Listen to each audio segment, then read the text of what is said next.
Kuna hatari kubwa ambayo imejificha ndani ya mafuta ya alizeti ambayo hawapendi uifahamu. Lakini mimi baada ya kuigundua nikaacha kuyatumia na nikaanza kutumia mafuta mengine. Katika video hii nitakuelekeza changamoto hayo mafuta ya alizeti na mbadala wake ambao ni practical unaweza ukaanza kutumia kuanzia leo. Mimi naitwa Dr. Yusuf Filemoni, ni MD, lakini pia ni Health Lifestyle Coach. Mafuta ni muhimu sana kwa ajili ya maisha ya binadamu. Bila mafuta kwa kweli hakuna uhai. Kwa sababu mafuta ndiyo ambayo yanatengeneza cell membrane, utando ambao unazunguka kila seli ya mwili. Kwa seli zote mwili mzima una seli zaidi ya trilioni 75 mpaka 100, nyingi sana. Na kila seli inahitaji cell membrane, ambao mojawapo ya composition ya cell membrane ni mafuta. Kuna utando fulani wa mafuta ambao unasaidia seli iweze kufanya mawasiliano, iweze kufanya shughuli zake.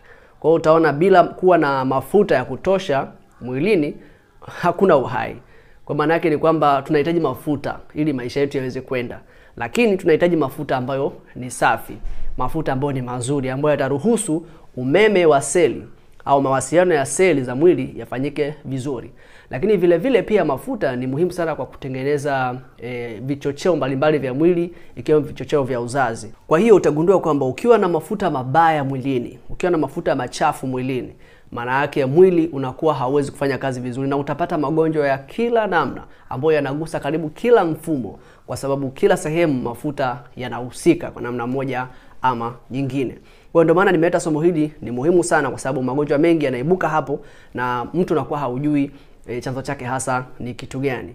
Na mafuta haya ambayo huwa tunayatumia sana siku hizi, haya mafuta kama alizeti. Nimetoa alizeti kama mfano kwa sababu ndio common zaidi tunayotumia, lakini kuna mafuta mengine ambayo yanafanana na hayo kama mafuta ya pamba, mafuta ya mahindi inaitwa corn oil, mafuta ya soya, soy oil. Mafuta kama haya wanapenda kuyaita vegetable oil, ambao kwa uhalisia ukiangalia sio vegetable, ila ni mafuta ya mbegu, inaitwa seed oil, ndio jina lake ambalo litakiwa kuwa halisi. Lakini yameitwa vegetable oil kwa sababu ya kibiashara, ili kuyatengeneza yawe na lugha nzuri ya kibiashara, lakini pia yakaongezewa lugha nyingine ambayo inaongeza utamu pale, wanasema haina cholesterol.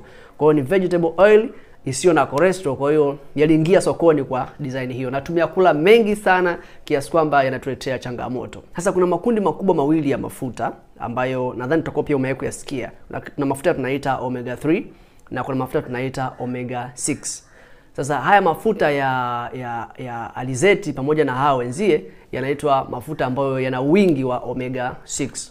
Sasa tofauti yake ni nini? Omega 3 na omega 6 yana muundo tofauti katika miundo yake ya kikemikali, lakini vile vile yanakuwa na matokeo tofauti pia kwenye miili yetu. Na miili yetu inahitaji mafuta yote, inahitaji omega 3, inahitaji pia omega 6, lakini kwa kiwango ambacho ni kinafanana. Yaani kiwango cha mafuta ya omega 6 inatakiwa kiwe sawa sawa na kiwango cha mafuta cha omega 3, au yakizidi sana angalau omega 6 iwe angalau 4:1 ya omega 3. Lakini sasa kulingana na tafiti sasa hivi zinaonyesha kwamba wanadamu tumekuwa na mafuta mengi sana kwenye miili yetu, haya ya omega 6 mara 16 ukilinganisha na kiwango kile cha omega 3. Maana yake ni kwamba tumetoka mbali sana, yani kutoka kwa 1 mpaka ikawa 16.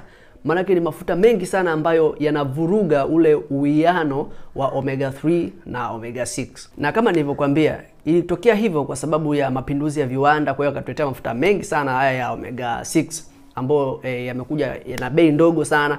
Kwa hiyo kila familia, kila mahali, kwenye vyakula vya viwandani, vyakula vya nyumbani, vyakula vya mahotelini yanatumika haya mafuta ya omega 6. Kwa hiyo tunao mengi sana.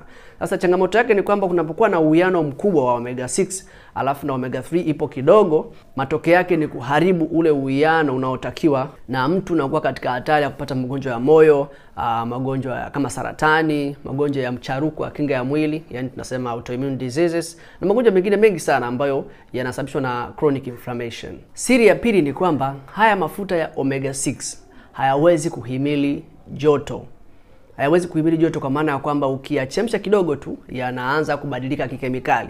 Yanaondoka kwenye mafuta yale ya kawaida, yanakuwa mafuta ambayo ni sumu au ni mafuta ambayo yanaleta athari kwenye miili. Kwa hiyo yanatoka kwenye mafuta ya kawaida yanakuwa trans fat.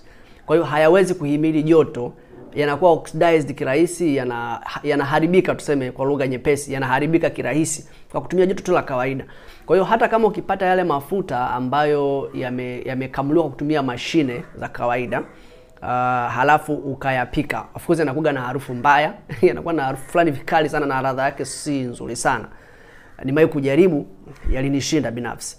Lakini ukiweza kutumia hayo bado hayafai kupikia kwa sababu yanakuwa yanaharibika kirahisi sana. Hata joto la kawaida tu la kupikia, hata kama sio deep frying, yanakuwa yanaharibika kirahisi, yanakuwa hayafai. Lakini haya mafuta ambayo sasa yanatengenezwa katika level za kiwanda ni mafuta ambayo yanatengenezwa kwa kutumia joto kali sana. Yakishakamliwa yanachemshwa sana kiasi kwamba yanaharibu vile virutubisho ambavyo huwa vinafanya haya mafuta yawe na harufu kwa asili. Kwa maana yanaua zile antioxidants, yani viondoa sumu, yanaondoa vitamini E kwa sababu ya joto kali sana. Kwa hiyo yanabadilishwa sana kemikali. Kwa hiyo yanabadilika kutoka kwenye hali ya kawaida na sehemu fulani yanabadilika kuwa trans fat, ambapo kweli ni mafuta ambayo ni machafu au mafuta ambayo yana kemikali. Na virutubisho vinakuwa vimepotea. Kwa hiyo unapokuwa unatumia mafuta haya, iwe ni ambayo yapo cold pressed, haya kiwandani ndio yanakuwa yana changamoto kubwa zaidi kwa sababu mafuta tayari yameshabadilika kuwa trans fat, na unapoenda kuyapikia unaongeza trans fat, zinaongezeka. Na kama unaenda kukaanga, unatengeneza chips, unakaanga samaki, yeye unazidi kuyachafua zaidi na zaidi na zaidi. Hata kama haujarudia, ukirudia mafuta ambayo umeyatumia ukayatumia tena, unakuwa unakula vitu vya ajabu sana. Siri ya tatu ni kwamba haya mafuta yanaharibika kirahisi. Inaweza kawa inaingia na ya pili, lakini nataka nieleze kwa namna tofauti. Yanaharibika kirahisi kwa namna gani? Kitu cha kwanza ambacho kinafanya yanaharibiwa, nikisema kuharibiwa na maanisha kitaalamu oxidation. Yanaharibiwa kwanza kabisa kwa mwanga. Kwa hiyo unapokuwa una mafuta yako ya either ya alizeti, unapokuwa una expose kwenye mwanga, yanabadilika kikemikali, yanaharibika, yanaondoka katika ile hali ya kuwa mazuri, yanakuwa mabaya yanapokutana na mwanga wa kawaida. Kwa hiyo utaona mara nyingi hizi alizeti nyingi tunazozinunua, mara nyingi zinakuwa kwenye chupa ziko transparent kama hizi chupa za kawaida za maji, unakuta kuna hizi gallon, lakini zinakuwa katika hali kama hiyo kwamba ukiangalia hivi utaziona.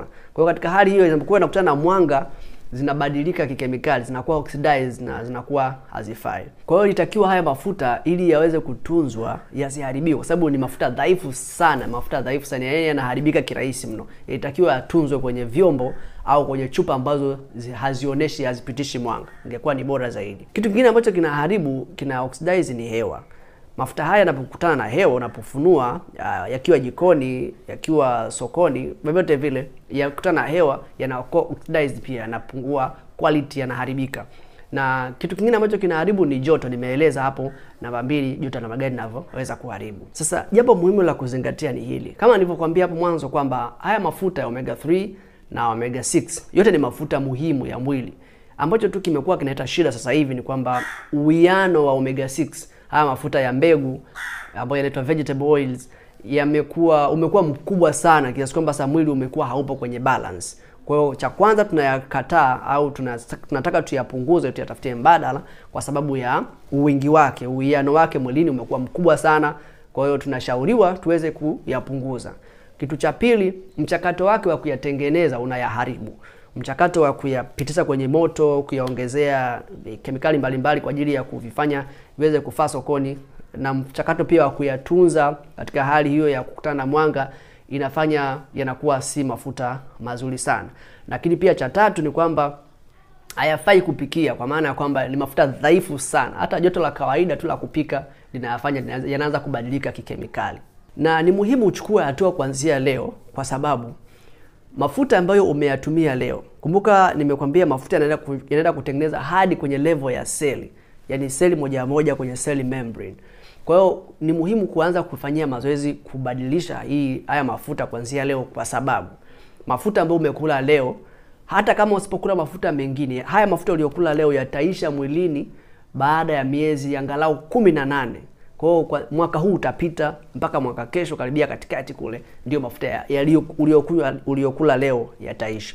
Kwa maana yake ni kwamba kadri unavyozidi kujitahidi kuanza kufanyia kazi mapema, yani kuanzia leo hii, ndivyo ambavyo unapata manufaa zaidi na zaidi. Sasa madhara ya kutumia mafuta ya design hii, kitu cha kwanza ni kwamba unapata inflammation. Unapata chronic inflammation. Kusema inflammation inamaanisha mioto. Yaani kunakuwa na majeraha, kama vidonda vidogo kwenye mishipa ya damu, kwenye seli, kwa sababu mafuta yanakuwa kama vile ni kemikali ambazo yanagonga na kuumiza sehemu mbalimbali za mwili. Na hizi inflammation au hivi uharibifu ukiwa sugu au haushughulikii, unaweza kukuongezea hatari ya kupata magonjwa ambayo yanasababishwa na chronic inflammation, kama magonjwa ya saratani, magonjwa kama autoimmune diseases, kwa maana ya magonjwa ambayo ya mcharuko wa kinga ya mwili, na magonjwa mbalimbali, maumivu ya kichwa, kuvurugika kwa hormone, yote yanasababishwa na vitu kama hivyo. Lakini pia madhara ya pili ni kuongeza hatari ya kupata magonjwa ya moyo. Kumbuka ni kwamba kuwa na cholesterol nyingi kwenye damu, kwenye mwili, inaweza isiwe tatizo. Unaweza ukawa na cholesterol nyingi tu lakini una afya nzuri ya kutosha. Lakini ile cholesterol, hasa hiyo LDL, inapokuwa oxidized, inapokuwa imejeruhiwa kwa namna fulani, inasababisha inaanza kutengeneza ugonjwa kwenye mishipa ya damu na kwenye moyo. Kwa hiyo kimoja hapa ambacho kinafanya ni kutumia mafuta mabaya kama haya ambayo yapo oxidized. Kwa hiyo kitakachotokea ni magonjwa kama shinikizo la damu, pressure, kiharusi, magonjwa ya moyo ambayo yanakuja kwa sababu ya hizo oxidation za LDL. Madhara ya tatu ni kwamba mafuta kama haya yanasababisha oxidative stress. Oxidative stress maana yake ni hali ambayo mwili unatengeneza kemikali zururaji, free radicals nyingi. Makemikali fulani ambayo ni hatari yanatengenezwa mwilini, yanakuwa yanazurura. Na yanapokuwa yanazurura yanaharibu DNA, yanaharibu vinasaba. Yakivijeruhi vinasaba, inakuongezea hatari ya kupata magonjwa kama saratani. Madhara ya 4 ni kuvuruga hormone. Unapokuwa unatumia mafuta mengi kama haya ambayo si mazuri, mafuta ambayo yanaharibu uwiano mafuta mwilini, yanaharibu ubalance ya hormone. Sasa hormone za uzazi kwa mwanaume na kwa mwanamke. Kumbuka hizi hormone zinatengenezwa na mafuta. Kwa hiyo unapokuwa unatumia mafuta ambayo sio mazuri, maana yake ni kwamba unaharibu mfumo wako wa hormone, na utapambana sana na nguvu za kiume, utapambana na mambo ya uzazi kwa mwanamke, itakuwa ni ngumu kwa sababu mafuta unayotumia ni mabaya. Lakini vile vile inaathiri hata tezi ya shingo, thyroid, kama unatumia mafuta ambayo yapo oxidized kama haya. Na madhara ya 5 ni kwenye issue ya metabolism. Inaathiri shughuli mbalimbali za mwili. Kwa hiyo utagundua kwamba inaongeza usugu wa insulin. Kwa hiyo unapata shida ya uzito mkubwa, una kitambi. Hata kama unataka kupunguza uzito, unataka kupunguza kitambi, lakini unatumia mafuta ya aina hii kwenye lisha yako, huenda ukachelewa kupata matokeo unayotaka au usipate kabisa. Ukaongeza hatari ya kupata kisukari, hasa kile aina ya pili, kwa sababu tu ya haya mafuta ambayo sio mazuri. Na madhara ya 6 ni kwenye ubongo pamoja na kumbukumbu. Kumbuka sehemu ambayo kuna mafuta mengi sana ni kwenye ubongo. Kwa hiyo kama ubongo wako ukiujaza mafuta ambayo si mazuri, mafuta machafu, maana yake ni kwamba unauzorotesha ubongo wako. Kwa hiyo hata zile mood zako, unajisikia una huzuni, unajisikia una uoga, unajisikia una kiherehere fulani, kumbukumbu zinapotea, kwa sababu ubongo hauwezi kufanya kazi yake vizuri kwa sababu hauna mafuta mazuri kwa ajili ya kuendesha shughuli zake, kwa ajili ya zile seli za ubongo kuweza kuwasiliana kwa uzuri.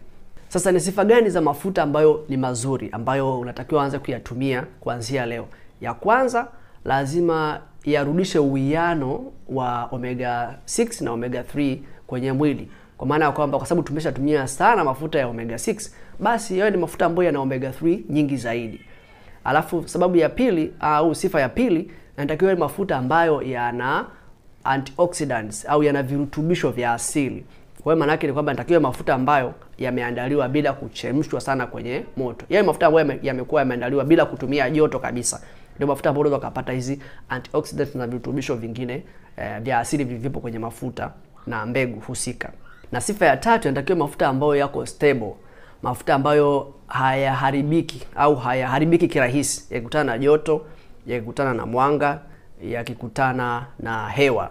Ya mafuta ambayo hayawi oxidized kirahisi, yako stable, sio kama haya mafuta ya alizeti. Alafu sababu ya 4, yanatakiwa mafuta ambayo yana faida kiafya, kwamba ukiyatumia yatakuletea faida fulani kiafya na sio kukuharibu. Kwa maana ya kwamba kama ni swala la cholesterol, yatakusaidia kupunguza cholesterol mbaya na wala haisababishi cholesterol kuwa oxidized. lakini pia yanakusaidia kuimarisha afya ya ubongo na afya ya moyo na faida zingine kama hizo, na sio kinyume chake. Na namna bora kabisa ya kupata mafuta au ya kupata mafuta ambayo ni mazuri ni kwa kutumia vyakula vyenyewe, yani kutumia whole foods. Kwa maana ya kwamba kama ukitaka kupata mafuta ya parachichi, namna bora zaidi ya kupata mafuta ya parachichi ni kwa kula parachichi lenyewe. Kama ukitaka kupata mafuta yaliyopo kwenye almond, namna bora zaidi ni kula almond zenyewe. Kama unataka walnut, kula walnut. Kama unataka karanga, kula karanga. Kwa maana kwamba ukila ile chakula ambayo ni nzima kama yenyewe kwa ujumla wake, kama ni nazi, kula nazi kama nazi badala ya kuextract mafuta yake, ni namna bora zaidi ya kutumia mafuta kwenye chakula chako. Inaweza kama ni kupikia au kula kawaida. Hiyo namna bora ya kupata sosi ya mafuta ambayo hakuna doubt kwamba ni mafuta mazuri. Lakini endapo kama utakwenda kutumia mafuta ambayo ni kwa ajili sasa ya mapishi, kwa maana mafuta kama mafuta ambayo yameshakuwa extracted, ni lazima utumie mafuta ambayo yana sifa ambazo nimezitaja hapo juu. Changamoto ni kwamba mafuta haya ambayo yanakuwa ni mazuri, yana sifa hizi nzuri ambazo nimezitaja, changamoto yake tu ni kwamba yanakuwa expensive. Kwa lita unaweza kupata kuanzia 30,000 na kuendelea. Ndio bei zake zinavyokuwa. Lakini bei yake sio kubwa ukilinganisha na gharama ambazo utazitumia kukarabati afya yako ikiharibika. Kwa sababu unaweza kukuta mpaka sasa hivi umeshatumia hela nyingi sana kujitibia magonjwa fulani ambayo hata hujui kama yana uhusiano na mafuta ambayo huwa unatumia. Na usijaribu kuuza afya yako kwa lita moja ya mafuta ya alizeti. Afya yako ni ya muhimu sana kuliko hiyo alizeti. Na mafuta yanatakiwa yatumike kwa kiasi tu, kiasi kidogo. Kwa hiyo sasa kuna mafuta aina 3 ambazo ni practical, ambao unaweza ukayatumia kuanzia leo. Aina hizi za mafuta, ya kwanza kabisa ni olive oil au mafuta ya zaituni. Alafu mafuta ya pili ni mafuta ya parachichi, na mafuta ya tatu ni mafuta ya nazi. Mafuta ya olive oil, ili uweze kupata yale ambayo ni mazuri, unatakiwa upate yale ambayo yameandikwa extra virgin cold press olive oil. Hata ya nazi hivyo, hata ya parachichi hivyo, lazima yaandikwe extra virgin cold press. Kwa maana ya kwamba extra virgin maana yake hayajachanganywa na mafuta mengine, ni mafuta bikra. Alafu cold press ni maana yake ni mafuta ambayo yameandaliwa bila kutumia moto. Ukipata mafuta kama hayo, yanakuwa ni mazuri sana. Kwenye olive oil ukikuta mafuta yanauzwa 12,000, 18,000, mara nyingi yanakuwa ni blend with. Inakuta ni inaitwa mara nyingi RS, vitu kama hivyo. Inakuwa ni blend with kwa sababu yanakuwa yamechanganywa na mafuta mengine alafu pamoja na mafuta ya olive. Kwa hiyo inakuwa sio hata asilimia zake hujui ni asilimia ngapi ni mafuta mengine na asilimia ngapi ni mafuta ya olive. Kwa hiyo ile hayafai. Tafuta ile ambayo yameandikwa extra virgin cold press olive oil. Kwa hiyo ya nazi, ya parachichi, ya zaituni, mafuta mazuri sana ambayo unaweza ukaanza kuyatumia kuanzia leo na ukaanza kureplace ile mafuta mengine ambayo ni mabaya. Inawezekana ukawa unajiuliza, Dr. Nature, kwa nini hujataja mafuta ya samaki? Hilo ni somo lingine na naahidi kwamba nitalitoa. Kwa hiyo hakikisha kwamba kama haujasubscribe, bonyeza kitufe cha kusubscribe sasa hivi. Hicho chekundu hapo chini, weka na alama ya kengele. Kama umesubscribe pia hauna alama ya kengele, unaweza kulikosa. Kwa hiyo hakikisha alama ya kengele pembeni ya subscribe, ili nikitoa somo lingine hili pamoja na masomo mengine usiweze kukosa. Mimi naitwa Dr. Nature, hadi wakati mwingine, Mungu akubariki sana.